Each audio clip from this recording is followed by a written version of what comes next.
Hey, from Bugeyeguy, this is a beautiful Concours accurate Bugeye Sprite from 1960, and there's the original bias ply tire size. And look at this tire. This is a tire. This is a Bugeye that has been massively modified, and I wanted to give you a quick tour of this thing. This is just so cool. Somebody went nuts building the ultimate autocross car for, I guess, Solo 2. And it is a rotary powered, just an insane, it's really not a Bugeye anymore, but it has a Bugeye body, sort of. The headlight buckets have also been removed. And this is a rotary engine. It also has a power steering rack, given the size of these tires.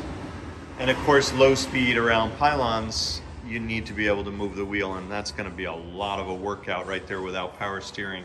So just about everything's been changed, modified, altered, and that's what makes our world here so interesting and exciting. We have had maybe 500 Bugeye Sprites in here, and I'd swear every one of them has been radically different, and this one moves the needle yet again. So we have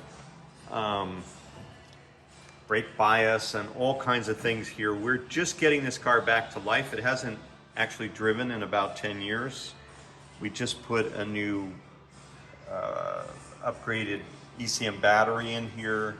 We have a little fuel cell and a giant exhaust. This exhaust runs through this tunnel, and we'll see just how hot this gets. But the exhaust comes down through the tunnel so that there was more ground clearance, and then there's an additional muffler back here that runs up through the area where the fuel tank would be. I have some underside pictures that we'll stick in the video, and you'll also see them on our web page. And the client who bought this car wanted us to make it drivable on the street.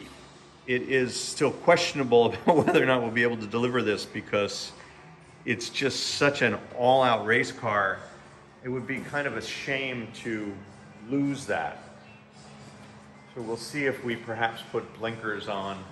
I don't know that it'll be street legal anywhere, but perhaps with turn signals and headlights, it will feel a little bit more like a street car. But it's really a dedicated race machine, and just an amazing array of beautiful workmanship to get all this set up. There's an electric water pump, and then incredibly modified front suspension as well. There's really nothing left of the original suspension. And then these are the coil packs, and the 3 master cylinders are out now because they were stuck. So we will change those hydraulics. In fact, there's the slave cylinder, which was also broken. The slave is right here, but we have a new one of those on the way. There's zero suspension travel. It's not going to be a comfortable car to drive. It's pointing at an 8,000 RPM red line, and I'm sure it just screams like all these rotaries do. So it's new to our shop. We will get this thing going in the coming weeks. Just a beautiful, that's a 13-inch wheel right there. The depth of that thing.